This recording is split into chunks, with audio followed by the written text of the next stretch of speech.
Here we go with a quick overview of all US presidents in order, all the way from George Washington right the way up to the current president, Donald Trump. It perhaps goes without saying, but for those not in the know, the presidential system was created in 1789 following the signing of the US Constitution, several years after the end of the 8-year American Revolutionary War of 1775 to 1783. Towards the end of that conflict, the victors had established the Continental Congress to run their new country, with a series of presidents, definitely not kings, at the helm. In 1789, though, after the Founding Fathers realized they had no federal powers to overrule the 13 states and thus raise a national army, they created the new Constitution, and the post of the President of the United States came into being. So, here we go. We start with George Washington, who served from 1789 to 1797. Washington had seen action in his younger days as a member of the Virginia militia. When war with Britain broke out, he was elected Commander-in-Chief of the Continental Army, forcing the British to surrender and bringing the war to an end. After the war, he helped to formulate the US Constitution, and he was elected the first president. To his dismay, two opposing factions emerged during his tenure, which would shape future US politics. One side, led by Alexander Hamilton, argued for a strong central government. Another, led by Thomas Jefferson, favored decentralizing power to the states. Washington was replaced by his vice president, John Adams. Adams' presidency was dominated by the question of who the US should support in the Napoleonic Wars in Europe, their old foes Britain or France, who were now at war following the rise of Napoleon Bonaparte. Washington had elected to stay out of the conflict, even though France had helped the US defeat the British.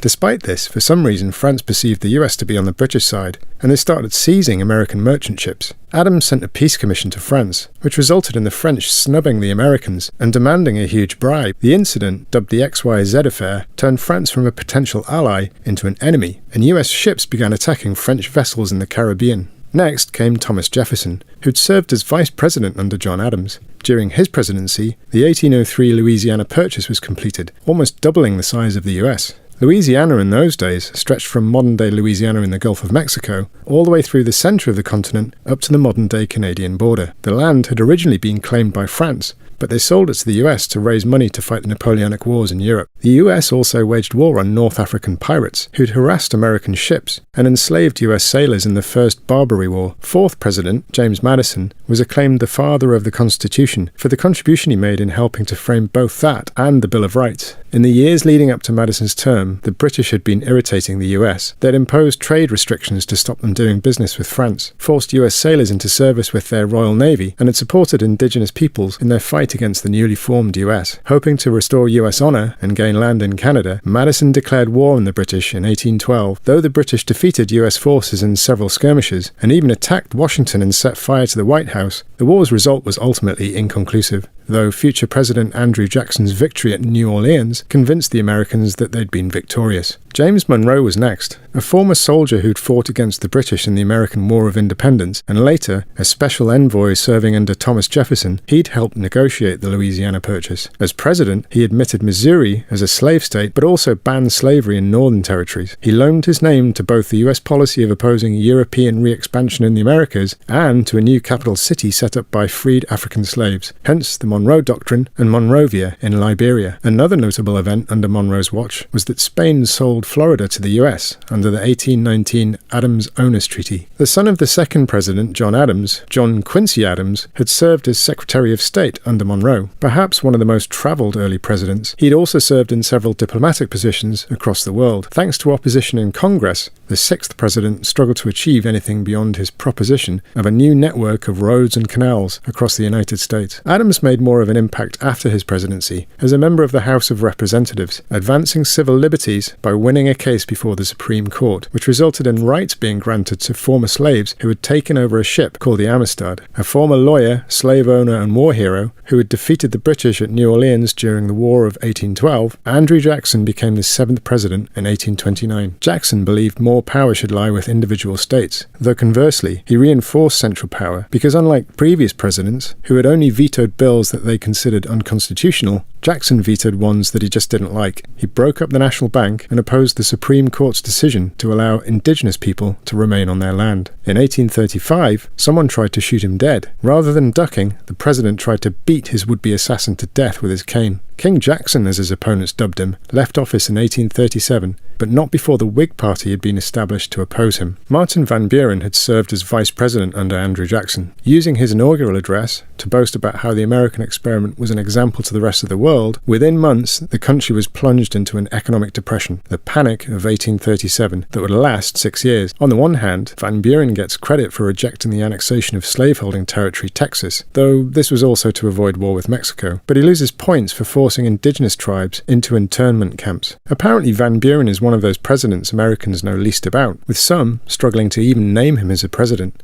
If that's the case, it's likely even fewer would be able to remember his successor, William Henry Harrison. Harrison, the last president to have been born a British subject, had spent much of his younger days fighting indigenous tribes in the Northwest Territories before turning his attention to Washington politics. Then as now, with Harrison being put forward as a humble, down-to-earth, cider-drinking candidate in the 1840 election, despite coming from a wealthy slave-owning family, in contrast to his opponent Martin Van Buren, who was portrayed as a champagne-sipping socialite. On the day of his inauguration, Harrison chose to deliver a long speech, braving the wet and chilly weather without an overcoat or hat. As a result, he caught a fever and died 32 days later, the first of 8 presidents to die in office. Following Harrison's death, his vice president, John Tyler, was elevated to the office, which resulted in him being referred to as His Excellency. As president, he soon found himself without a party, when the Whigs expelled him for vetoing their plans to set up a national bank to deal with the ongoing economic crisis. Tyler's plan to annex Texas as a slave state would upset the balance between the states in the South and the free states in the North. This imbalance would set the states on a collision course that would end with the Civil War. Tyler is frequently cited as one of the worst presidents on this list because of his decision 16 years after the end of his term to support the Confederacy during the American Civil War, even going so far as serving as a member of the Confederacy's Provisional Congress. Aside from helping to lay the foundations of the Civil War, Tyler is also the president who has a grandson who, as of November 2024, is still alive. Harrison Ruffin Tyler was born in 1928, fathered by one of Tyler's children, Lyon, who was born in 1853, 9 years before the 10th president himself died. James Polk was next, taking office in 1845. Polk is known for overseeing a huge expansion of the size of the United States.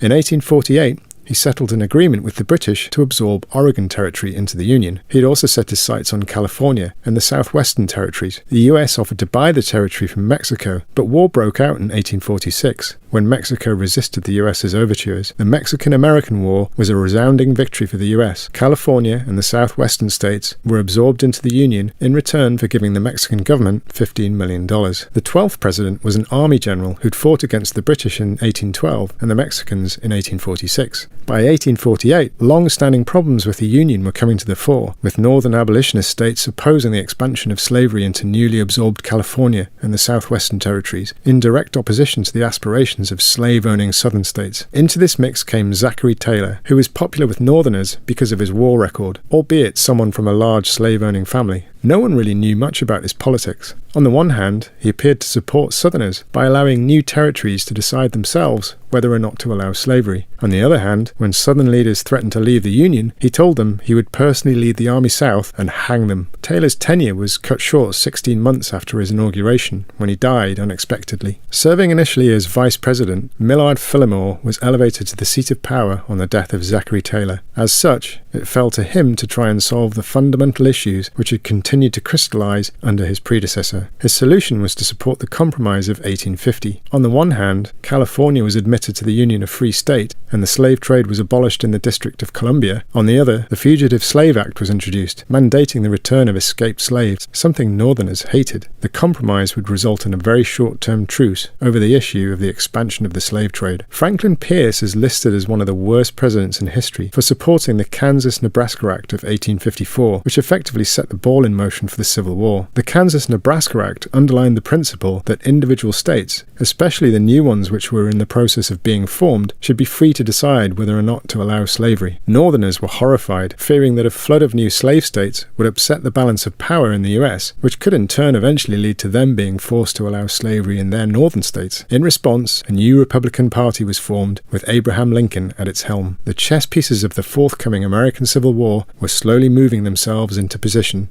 Aside from all that, And despite his reputation as a bad president, Pierce cuts a rather tragic figure. Yes, he was an alcoholic who drank himself to death. This is perhaps not surprising, given that his wife suffered from depression and all of their children died young, his last remaining son being horribly killed in a train accident shortly before his inauguration. If Pierce was bad, wait till you hear about the next guy. Frequently named as the worst president ever, Buchanan was president during the period which led up to the Civil War. The split between the southern slave states and the northern free states was growing more and more bitter. Instead of acting decisively, Buchanan hoped a compromise would be reached somehow, whereby both sides would just live and let live, but the nation was expanding westwards, and both sides were determined that any new states should support their position. If either side was suddenly in a significant minority, slavery could either be abolished or expanded. At this point in history, the US needed a strong, decisive leader, not a Buchanan. This lack of action extended to the very last days of his term, when southern states, fearing the consequences of the increasingly inevitable election of a decisive leader in the shape of anti-slavery Republican Abraham Lincoln, started to secede from the Union. Abraham Lincoln is perhaps one of the most famous of all presidents. He's certainly the most popular, having led the US through the Civil War, in which the Union was almost torn apart. Lincoln's Gettysburg Address, 7 years ago, came to be seen as one of the greatest and most influential speeches in American history. At the height of the war, in 1863, he issued the Emancipation Proclamation, which declared that slaves who were in rebellion were free. The war ended in victory for the Unionists. Lincoln was famously re-elected for a second term at the war's end, but he was murdered shortly afterwards by an assassin as he was sitting in a theatre in Washington, D.C. The 17th president, Andrew Johnson, was vice president at the time of Lincoln's murder, so like others before and after him, graduated to the position. He was the president charged with helping to lead the reconstruction of the US following the Civil War. He also became the first president to be impeached after removing a protected public worker from office, and he also oversaw the purchase of Alaska from Russia in 1867. Famous for his role in leading the Unionist army to victory in the Civil War, Ulysses S. Grant went on to serve 2 terms as president. Though a popular go-getting soldier, he proved a less competent commander-in-chief, allowing Congress to dominate his time in office. He did, however, get the 15th Amendment ratified, allowing black men to vote, and he also gave military protection to black people in the South and oversaw the country's reunification. The next president attempted to heal the wounds of the Civil War by withdrawing troops from the South, although this resulted in racist Democrat local governments emerging instead. The South, though now reconciled to the Union, nevertheless embraced segregation, a state of affairs that would stand well into the next century and beyond. Hayes was also known for introducing civil service reforms, which meant appointments were made on merit, not on who you knew. He was succeeded by James Garfield, another Civil War veteran who had fought for the Union and who had served in Congress for many years. Garfield continued Hayes's reforms against corruption, but his presidency was cut short when he was shot by an assassin. Despite hanging on for several weeks, and in spite of efforts by Scottish telephone inventor Alexander Graham Bell to find the bullet using a metal detector, doctors then simply didn't have the knowledge they needed to keep him alive. Garfield died at the end of 1881, becoming the second president to be assassinated, just 16 years after the first, Abraham Lincoln. Vice President Chester Arthur succeeded the murdered Garfield. In a previous life as collector of the Port of New York, Chester Arthur had supported a system of handing out government jobs for political favours, but when he became president, he surprised everyone by opposing that same system and advocating for civil service reform. He also supported lower tariffs to ensure the government didn't accumulate a surplus. Grover Cleveland was next. He's both the 22nd and the 24th president, serving initially from 1885 to 1889, and then again from 1893 to 1897. He was the first Democrat president to serve after the Civil War. The last had been James Buchanan, 25 years earlier. He was initially elected with the support of Republicans, some of whom were unhappy with their own candidate's record.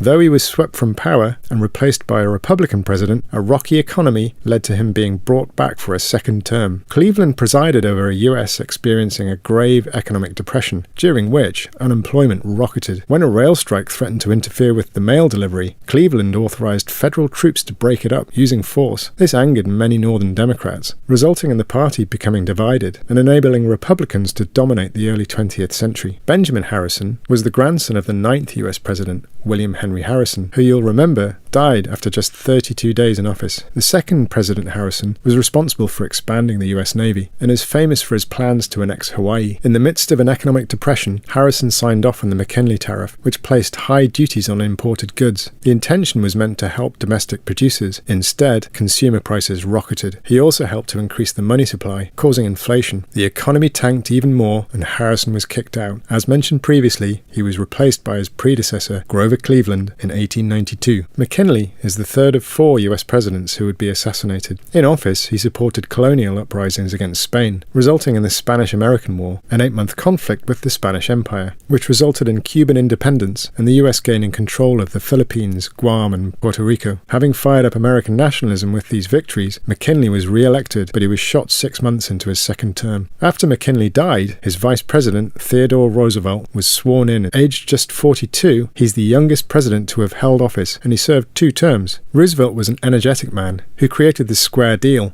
a domestic program that improved rights for workers, protected the natural environment, created consumer, health and welfare reforms, and regulated business more closely. He oversaw the building of the Panama Canal, and he won a Nobel Prize for mediating peace between Russia and Japan. Roosevelt was succeeded by William Taft. Whereas Roosevelt felt that a president should use any means possible to achieve his goals, as long as it didn't break any laws, Taft was a stickler for following established conventions. Taft oversaw the introduction of income tax, tried to lower tariffs, and strengthened US trade with South America. After serving, he was eventually appointed Chief Justice of the Supreme Court, a position he much preferred, to the extent that he once said he could barely remember his time as president. Woodrow Wilson would serve 2 terms next as the 28th US president. Wilson reduced tariffs, established the Federal Reserve, and tightened regulation on big business. He also took the US into World War I, declaring that the US had a moral duty to make the world safe for democracy. After the war, he pushed for the establishment of the League of Nations in a bid to stop future wars. Wilson had wanted to seek a 3rd term of office, but was forced to retire after a stroke. The 29th president is one of the least popular, partly because of his self-confessed lack of interest in the office, but mostly because of the corruption that engulfed him. That said, Warren G. Harding is remembered for some good things, such as promoting racial harmony, freeing political prisoners, and setting up healthcare centres for pregnant women and their children that reduced child mortality. Sadly for him, though, he's best remembered for scandal and corruption, thanks to the crooks he surrounded himself with and appointed to key positions. One scandal stands above others. It turned out that a member of Harding's cabinet had taken bribes from oilmen in exchange for allowing them to drill at a reserve oil site for the US Navy, the Teapot Dome in Wyoming. Harding died suddenly of a heart attack in 1923. In San Francisco. With Harding gone, his vice president Calvin Coolidge took over as the 30th Commander-in-Chief. Coolidge embodied his famous quote, "The chief business of the American people is business," by cutting taxes and easing commercial regulations. But this lack of oversight would of course contribute to the 1929 Wall Street crash, which happened just after he left office. Before becoming Commander-in-Chief, the 31st President Herbert Hoover had presided over the US's stunning economic growth in the Roaring Twenties as Secretary of Commerce. During his 1 term in office,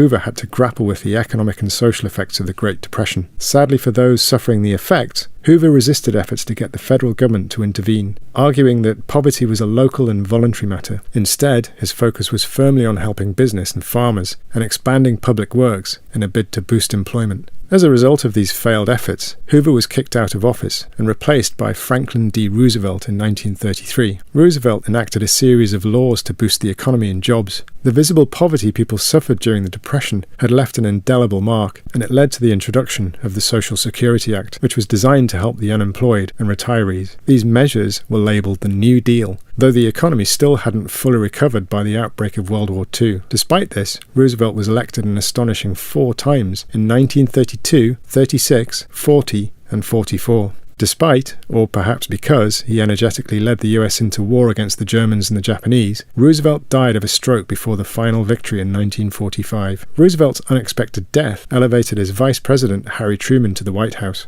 It was Truman who took the decision to drop 2 nuclear bombs on Japan, precipitating the end of the war, and, conveniently, stopping the Soviet Union invading Japan.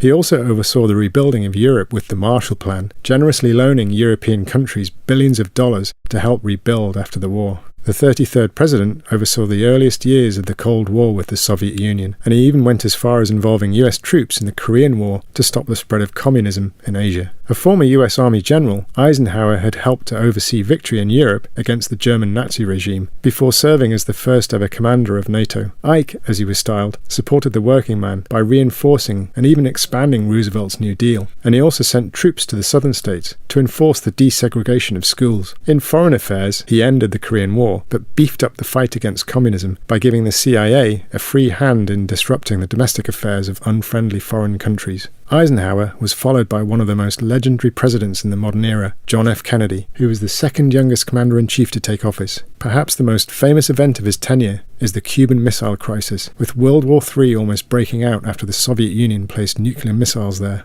JFK became the fourth president to be assassinated whilst in office, after he was shot to death in Dallas. He was succeeded by his vice president, Lyndon B. Johnson, who ensured Kennedy's Civil Rights Act was taken forward. LBJ also introduced a series of social programs for medical care, housing, education and transport. Sounds like a good guy, right? Well, he also massively escalated the conflict in Vietnam, the losses for which came to be blamed personally on him. Thanks to this rising unpopularity, Johnson didn't seek a second term, and he was replaced by Richard Nixon in the White House. Assisted by his foreign policy advisor, Henry Kissinger, Nixon shaped the course of the Cold War, resetting relations with China and overseeing arms control agreements with the Soviet Union. Back at home, many of his domestic policies were blocked by Congress. His presidency ended in disgrace, with him resigning in 1974 after the Watergate scandal. Very much the post-Nixon president, Ford proved unpopular for pardoning his predecessor and presiding over the worst economic crisis since the Great Depression of the 1930s. Domestically, he tried to buoy the economy with tax cuts and increased federal spending before losing to his successor, Jimmy Carter. Former peanut farmer Jimmy Carter came to Washington as an outsider, and as such struggled to get much past Congress as president. Though he was a folksy, popular commander-in-chief initially, his reputation took a dive, with the public seeing him as an ineffective leader, especially given that his term in office was characterized by rising inflation, oil prices, and unemployment. He was succeeded by former actor and California governor, Ronald Reagan, who stood by two policies: shrink the government and cut taxes. The latter, tax cuts, came about, leading to a huge boost in the US economy. The former, smaller government, didn't. Hardly helped by Reagan's commitment to huge increases in weapons spending, as the US upped the ante to combat Soviet communism.